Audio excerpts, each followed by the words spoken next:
نے کہا کہ کیا کرکٹ ٹورنامنٹ کھیلنا جائز ہے؟ میں صرف فٹ رہنے کے لیے کھیلتا ہوں، نمازوں وغیرہ کا لحاظ رکھتا ہوں۔ دیکھیں کرکٹ ہم نے بھی بہت کھیلی ہے، آپ ٹورنامنٹ کھیلیں گے کہاں اس میں آدمی کرکٹ میں تو فٹ کیا ہوگا؟ بعض اوقات تو پورے ٹائم فیلڈنگ میں کھڑے رہتے ہیں، ایک بال نہیں آتی۔ اگر آپ بولر نہیں ہیں تو بال نہیں کرائیں گے، اگر آپ اچھے بیٹسمین نہیں ہیں یا فوراً آؤٹ ہو گئے تو سارا دن آپ کا برباد۔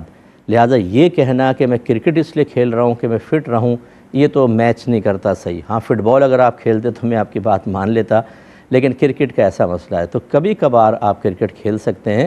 اس میں جیسے علماء نے فرمایا کہ ایک تو اس کی عادت نہ ہو، کیونکہ جب کسی چیز کی آپ کھیل کود کی عادت بنا لیتے ہیں تو پھر وہ چھوڑنا مشکل ہوتا ہے اور کئی گھنٹے اس میں برباد ہو جاتے ہیں۔ دوسرا اس میں کوئی شرط وغیرہ جوا وغیرہ نہ ہو، نمازیں قضا نہ ہوں، جھوٹ نہ بولنا پڑے، جھگڑا پھڈا نہ ہو، اور اسی طرح حقوق العباد تلف نہ ہوں۔ یہ جو کرکٹ ٹورنامنٹ گلیوں کے اندر رکھ لیتے ہیں اور لوگوں کی کھڑکیوں پہ بال لگتی ہے، کبھی دروازوں پہ لگ رہی ہے، کبھی گیلری میں جا رہی ہے، بار بار دروازہ بجا رہے ہیں، آؤٹ ہونے پہ شور شرابہ مچا رہے ہیں آپ، اور پورے گھر کے لوگ بیچارے ڈسٹرب ہو رہے ہیں، مریض بھی ہیں، عورتیں ہیں، بچے ہیں، صبح ڈیوٹی پہ جانا ہے۔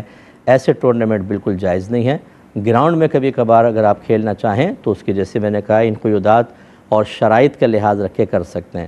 اور یاد رکھیں اس میں جماعت بھی قضا نہیں ہونی چاہیے، صرف نماز نہیں، جماعت بھی آپ کو باجماعت نماز ادا کرنی چاہیے، اور ان چیزوں کی رعایت کرنا تھوڑا سا مشکل ہوتا ہے۔ ہمارا مشورہ یہ ہے کہ آپ جم جوائن کریں اور فٹ بال وغیرہ کھیل لیں ستر ڈھک کے، اس میں رننگ بہت زیادہ ہوتی ہے چونکہ، اور آپ ذرا فرنٹ پوزیشن پر رہیں تاکہ جسم فٹ رہے، واک کریں، جاگنگ کریں۔